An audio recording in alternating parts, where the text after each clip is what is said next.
Benvinguts en aquesta inauguració de la segona fase de la Misericòrdia,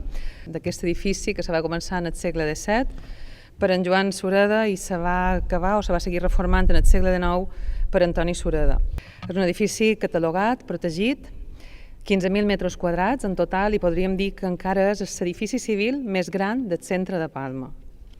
Avui presentam el final d'obres de la segona fase, 3.800, quasi bé 4.000 metres quadrats, dels espais interiors de la zona de l'hospital de nit i pati de dones, on ens trobam, el depòsit de l'Arxiu General i, sobretot, el secret de la Misericòrdia, que és l'ajub que està davall aquest pati que després podreu veure. La segona fase forma part d'aquest pla director que se va fer l'any 98. La primera fase se va executar i recepcionar l'any 2003, que és la fase anterior, aquesta és la segona, i aquesta fase se va iniciar, les obres se van iniciar el novembre de 2019, han durat 3 anys i 4 mesos. Donant, per tant, continuïtat a la primera fase o a la primera reforma, s'ha actuat a la sala del carrer Bisbe Campins i l'angle que forma la intersecció amb Via Roma, l'antic hospital de nit. Es composa de planta baixa i 3 pisos. S'han previst 3 passarel·les que connecten els pisos entre si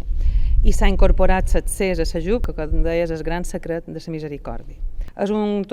cost total de 7 milions d'euros, costejada íntegrament per al Consell de Mallorca, i està feta de materials naturals, autòctons, com pugui ser la teula, els marets, la fusta, tècniques constructives artesanals, respectant la sostenibilitat i també la fisonomia de l'edifici original que ja va projectar en Joan Sureda al segle XVII o Antoni Sureda en el segle XIX.